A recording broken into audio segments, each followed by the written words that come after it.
If you eat healthy, but still feel tired, it's not in your head. It usually means one key input is missing, or one hidden drain is stealing energy. And the tricky part is that your diet can look perfect on paper, while your body still struggles to turn food into usable fuel. Energy is not just calories, it's blood sugar stability, sleep quality, micronutrients, hydration, stress hormones, and even digestion. One weak link can make the whole system feel flat.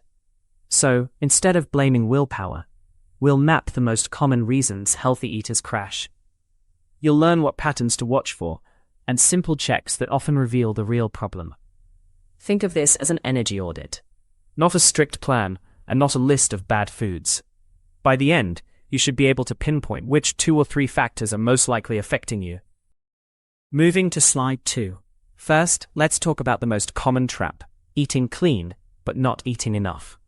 When intake is too low, your body compensates. You may feel cold, sluggish, and unmotivated. Workouts feel harder, and recovery drags. This can happen with big salads, light breakfasts, or skipping snacks while staying busy. The problem isn't discipline. It's that your brain and muscles need a baseline of energy to function. If you chronically underfuel, your body may reduce non-essential output, like spontaneous movement, and even some hormone production. Another clue is that you feel better right after eating, but then crash because the meal was too small or unbalanced. A helpful check is consistency. Are you eating roughly the same amount day to day, or are you swinging between very light and very hungry? Stable energy often starts with stable, adequate intake. Moving to slide 3. Next is blood sugar volatility. You can eat healthy foods and still build meals that spike and drop your glucose. The crash often feels like sleepiness, brain fog, irritability, and sudden cravings. A smoothie with fruit and juice, a bowl of oats without enough protein, or a light lunch that's mostly carbs can do it. The fix is not fear of carbs, it's pairing. Protein and fiber slow digestion, and healthy fats can extend satiety. Another factor is timing. If you go too long between meals, your next meal may hit harder, and you feel the roller coaster. A simple experiment is to build one steady plate per day.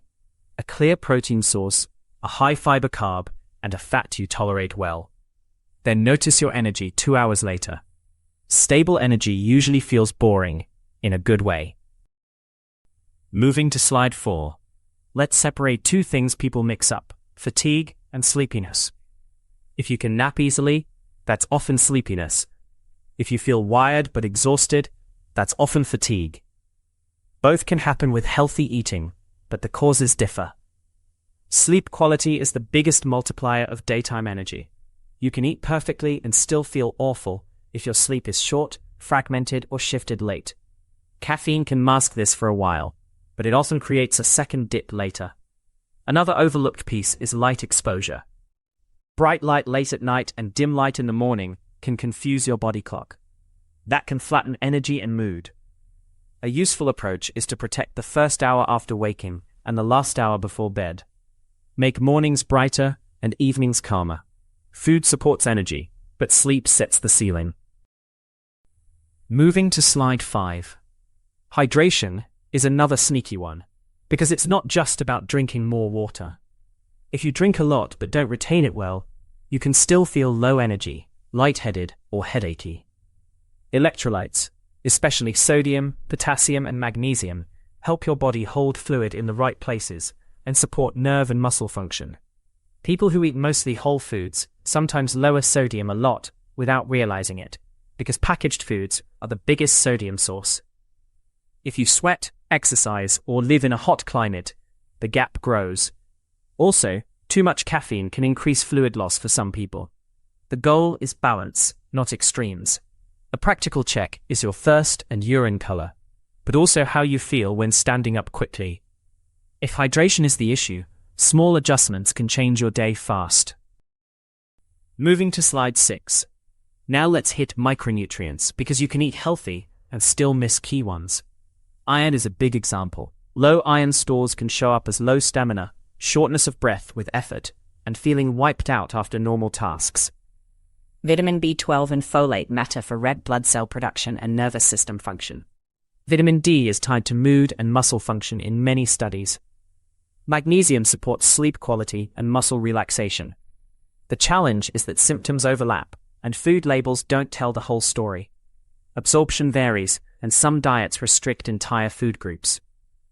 If you suspect a deficiency, the most reliable step is lab testing through a clinician, not guessing. Food first is still smart. Include iron-rich foods with vitamin C sources, and get regular protein variety. Energy often improves when the small nutrients stop being small. Moving to slide 7. Protein deserves its own slide because low protein can look like low energy in a very specific way. You may feel weak, snacky, and never quite satisfied. Protein provides amino acids your body uses to build enzymes, transport molecules, and maintain muscle. Muscle is not just for athletes. It's a metabolic engine that helps you handle carbs and stay resilient. If your meals are mostly vegetables, grains, and fruit, you might be under the protein threshold without realizing it. Another clue is that breakfast is light, then cravings hit mid-afternoon.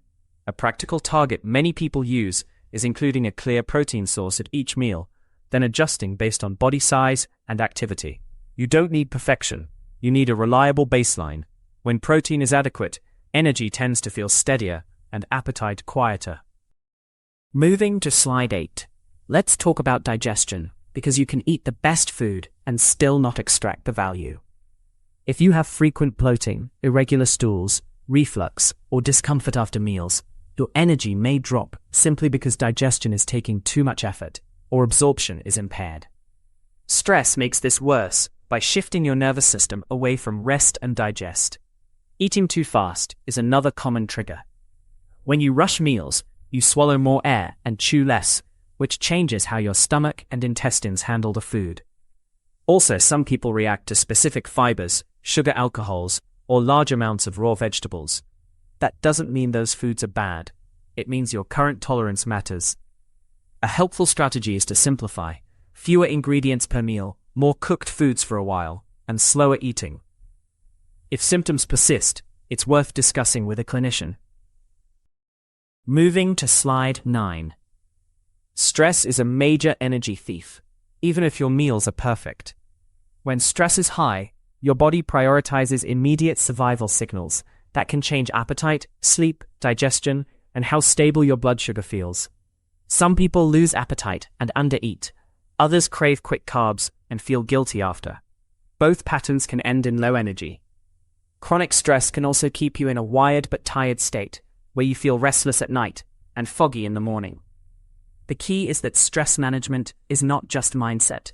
It's also scheduling, boundaries, and recovery time. A small daily decompression ritual, 10 minutes of walking, stretching, or quiet breathing can shift your nervous system. And if your day has no true breaks, your body treats everything like a threat. Food helps, but calm is a nutrient too. Moving to slide 10.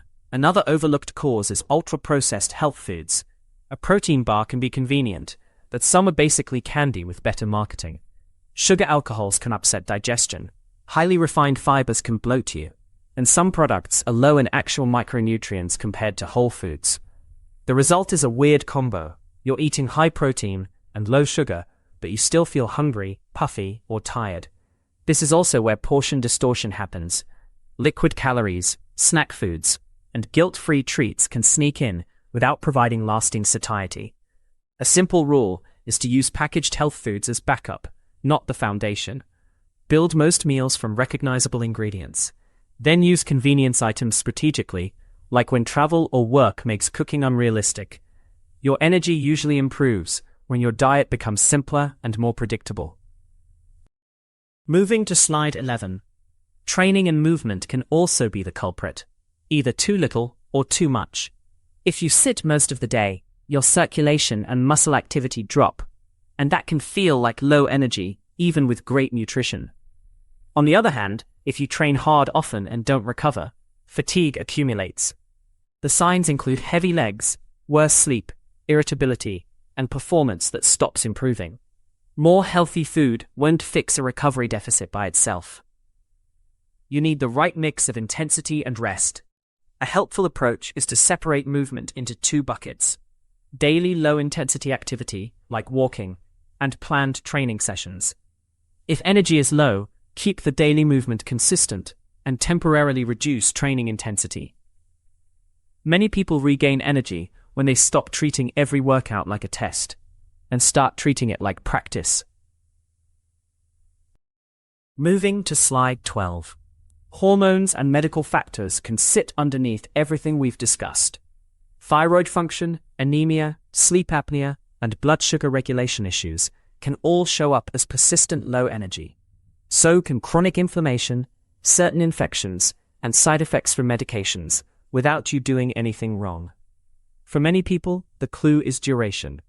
If fatigue is persistent for weeks, or it's getting worse, or it comes with symptoms like dizziness, shortness of breath, heart palpitations, heavy snoring, or unexplained weight changes, it's worth getting checked. This isn't about panic. It's about not missing the obvious. Food is powerful, but it's not the only lever. A smart approach is to track a few basics for 2 weeks: sleep hours, caffeine, meal timing, and energy ratings. If the pattern doesn't respond to reasonable changes, bring that data to a clinician. Moving to slide 13. Let's pull this into a simple self-audit you can actually use. Start with the fastest wins: sleep, meal size, and hydration with electrolytes. Then check meal composition. Do you have a clear protein source, fiber, and a carb you tolerate well? Next, look for patterns.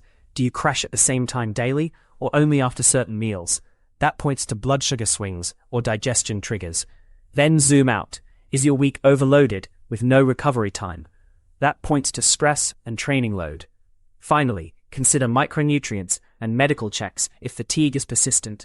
The goal is to change one variable at a time for a week, not everything at once. That's how you learn what actually moves the needle for your body. If you want a starting point, pick one. Add protein at breakfast, or build one steady plate at lunch, or set a consistent bedtime. Small, targeted changes beat random healthy upgrades every time. Moving to slide 14. Here's the bottom line. If you eat healthy and still feel low energy, the answer is usually not more restriction. It's better alignment, enough total food, steadier blood sugar, better sleep, and fewer hidden stressors.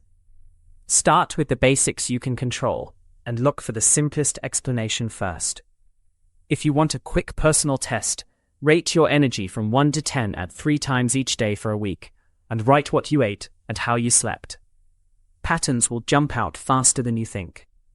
If you found this useful, subscribe for more calm, practical breakdowns like this. And for a comment, which is the bigger issue for you? A. Afternoon crashes, or B. Waking up tired? This information is not a substitute for medical advice. Peak performance begins with optimized biology.